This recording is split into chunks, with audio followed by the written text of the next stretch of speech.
Imana niyo murinzi wawe wo kwizerwa, ukurindana bwaho nikira ntasinzira. Imana irinda Abisirayeli, ihora iri maso ntisinzira. Imana irinda Abisirayeli, ihora iri maso ntisinzira. Yesu nahabwa icubahiro. Nshuti zanje aho muherereye hose ndabaramukije.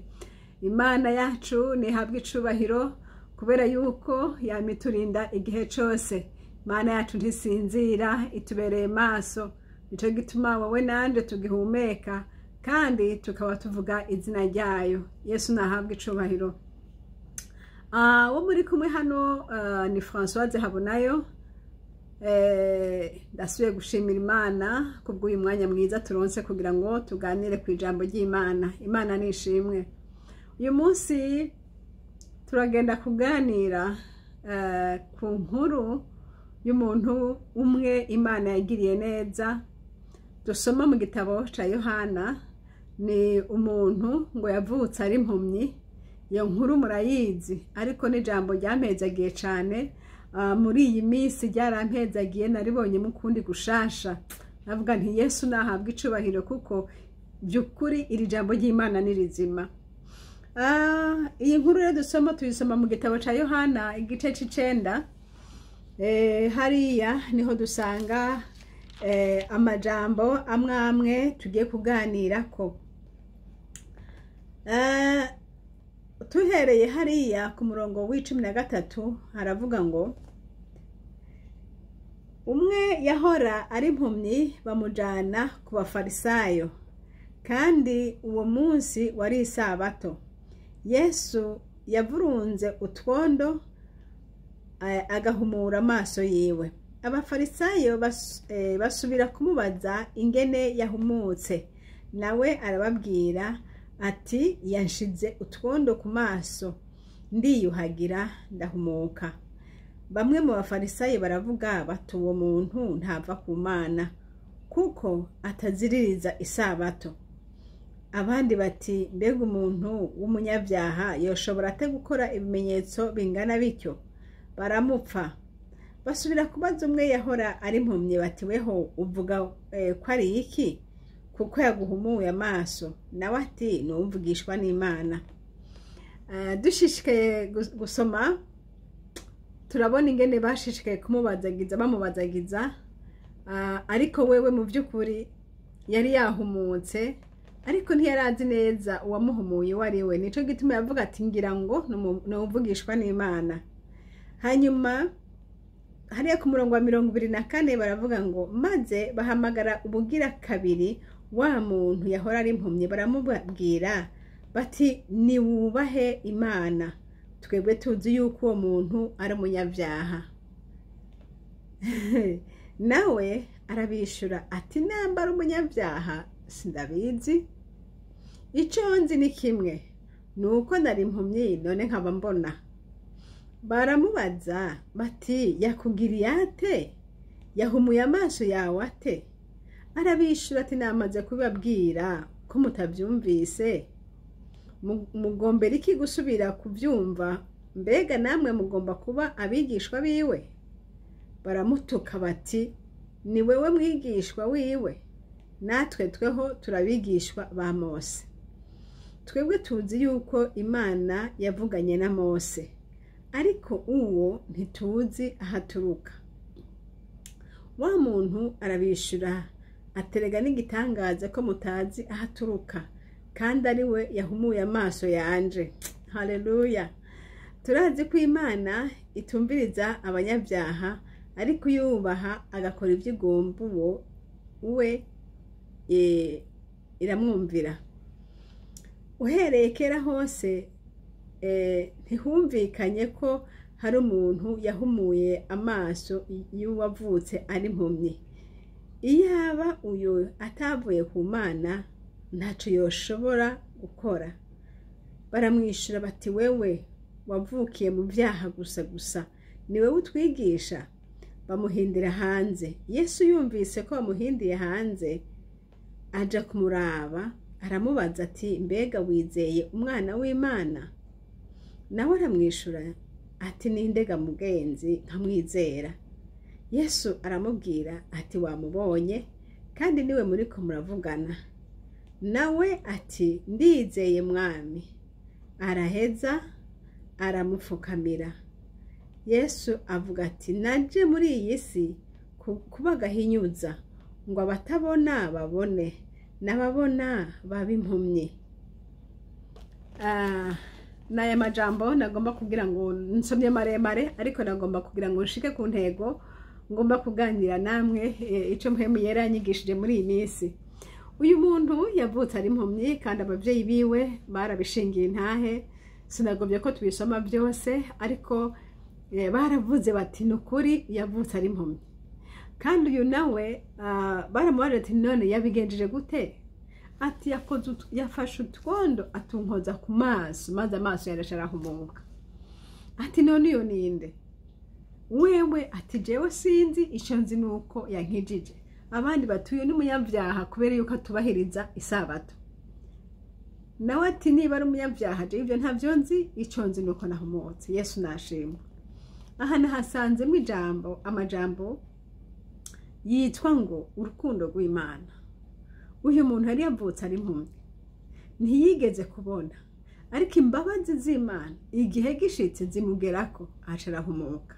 Kandi bari barabajije, hariho babajije ikibazo ati none uyu niwe yakoze icaha n'abavyeyi biwe canke niki? Aravuga atoya siwe yakoze icaha kandi si n'abavyeyi biwe, atari kono kugira ngo ububasha bw'Imana bwiyerekanire kuri we. Yesu nashimwe. Aha yariko aravuga igitangaza gihava gikoreka mu mwanya ukurikira, ariko bo ntibari basobanukiwe ibyo ari byo. Yesu we yarazi ko hava aza kumukiza. Urumva iyo hatabaye impumyi Yesu ngo yihumure, abantu bomenya gute ko Yesu akiza? Ifare yuko haba impumyi hama ku Yesu akayikora ko amagakira. Ibyo tubona byose nkaho umenga ni bibi, nkaho umenga dongo ntibyari bikwiye kumera uko, ariko bibuko nyene kugira ngo Yesu yerekane ubasha bwiwe. Imana ishimwe. Mwene data uri kurankurikira, sinje kukwigisha byinshi kuri Kristo Yesu, ko Kristo Yesu waramaze kumubona, uhora umubona no mu bugingo bwawe. Ariko icyo nje kuvuga uyu munsi, nje kuvuga kuri uyu muntu yavutse ari impumyi, yatanguye gushinga intahe Yesu amaze kumuhumura. Yesu we, Imana ishimwe. Baranamututse bati wewe umunyabyaha wavukiye mu byaha gusa niwe uri kuratwigisha. Ariko yigisha ico yabonye, we yashinga intahe by'ibyo yabonye. Yesu aduhezagire bene data, ntitukareke kuvuga ibyo twabonye Kristo akora mu bugingo bwacu.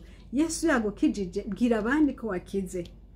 Birashoboka akaba atayandi majambo menshi uzi kuvuga, nuwo Yesu yagukijije utazi kumuvuga, ariko urazi kuvuga uti ico nzi nari impumyi none ubu ndabona. Ico nzi uyo muntu yakoze gutya na gutya, kugira ngo abandi bamwizere. Ni benshi bakeneye kumenya ko muri iki gihe abanyabyaha bakira. Ni benshi batazi yuko indwara umuntu ashaka kugusengera ugakira, ibisigo bikagenda, ibirozi bigakuvamwo, ibintu byose bitari byiza mbese bikakuvamo. Ariko niba wewe warahuye na Yesu akakugirira neza, nahawe gushinga intahe nawe. Yesu nashimwe. Ubutumwa bwiza bujanwa na wewe nanje. Pasiteri ari mu rusengero yigisha abantu benshi cyane, ariko abataha mu mihira yabo ni benshi gose. Uwo rero umwe wese agiye aravuga iyo ari, akavuga ibyo yabonye Yesu akora, abantu benshi boza kuri Yesu. Yesu nashimwe. Inshuti nkunda, ntugire isoni zo gushingira intahe ibyo Yesu Kristo yakubwiriye.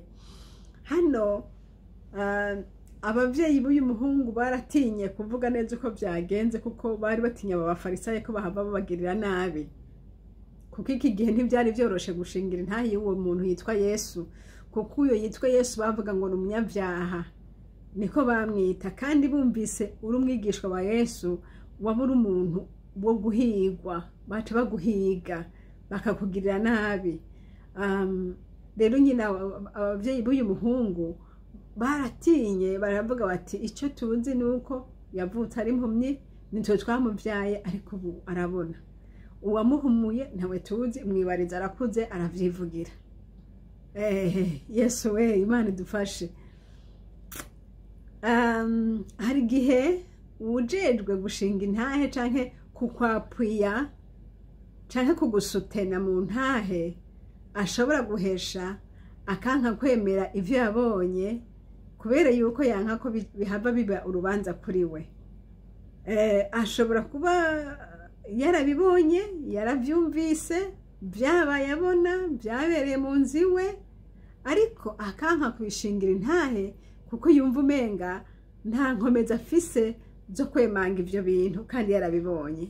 Ariko ivyo ntaco bitwaye, wewe ushishikare gushinga intahe, ushishikare ugeze aho nyene Yesu yakwigishije. Ntawe ukubariye ngo uvuge ibirenze, kuko ibirenze ntavyo womenya, wewe uvuge uko wabonye Yesu. Imana ishimwe.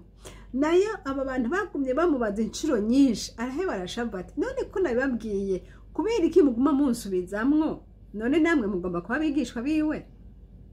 Ngo vaho, ngo niwe uri umwigishwa wiwe, ngo twe turazi ko ari umunyabyaha. Yesu nashimwe. Ngo mbere ngo baciye bamuhindira hanze. Ndashima Kristo Yesu. Mwene data, warabonye Yesu nivyo, ariko hari hahandi hantu usigaje kumubona. Uyu muntu yamubonye amukiriza umubiri wiwe, yamukoze ku maso arabona, ariko ntiyari bwamubone by'ukuri, ntiyari bwahure nawe ngo amumenye neza, ntibari bwanywane, ntiyari bwasobanukirwe uwo ari we. Nico gituma hamwe yavuga ati ati ngira ngo numuvugishwa, kuko ati canke ngira ngo numuntu sinzi uwo ari we, icyo nzi nuko yankoze ko nkaba nakize. Yesu rero kari akazi kiwe kugira ngo nawe yihishurire uyu muntu amumenye rwose. Yesu nashimwe. Mwene data, hariho ibyo wabonye muri Yesu ni bike par rapport y'ibyo Yesu ashaka kukwereka byinshi azi. Numva nshimye Imana kuri iri jambo, ryarampezagiye rwose. Hari aho wagejeje kubona Yesu, hari ahandi Yesu agomba kugushitsa no kukwereka byinshi. Haleluya. Muririmbye yararirimbye ngo gusa hari hahandi ndagomba kuhangeza, mu gusenga hari hahandi ndagomba kuhangeza, gusa hari hahandi ndagomba kuhangeza. Hari hahandi, hariho ibyo wabonye Yesu akiza umubiri, ariko nturabona Yesu akiza umutima. Uyu muntu naho yashinga intahe ku by'umubiri, kuko yabonye Yesu amurokorera umubiri, ariko bamaze kumusunikira hanze, bamaze kumutaba, abafarisayo bamaze kumwirukana bati tuvireho, Yesu ngo acaraza aramusanga, ngo acaramubwira. Haleluya. Ajya kuri 35, Yohana 9:35, ngo Yesu yumvise ko bamuhindiye hanze aja kumuraba. Mwene data, hariho ikintu kizotuma Yesu agaruka kuri wewe. Niyo bagutuka baguhora izina rya Yesu, Yesu ntazokwirengagiza, azoza gusange akwiyereke. Niyo bagukubita baguhora Kristo Yesu, Yesu azoza anyaruka yihuta akwiyegereze. Yesu nashimwe. Rero ntugatinye gushingira intahe Yesu naho byo babikomeye, kuko mu rugamba rukomeye Yesu arabibona. Aho wibaza ko atawundi muntu akubona, aho nyene Yesu ni haca seruka. Kandi ahantu hose umuntu wese azotukwaho gwizina rya Yesu, Yesu ntazobura guseruka, kuko ari sensible ku bantu bahogwa izina ryiwe. Yesu nashimwe.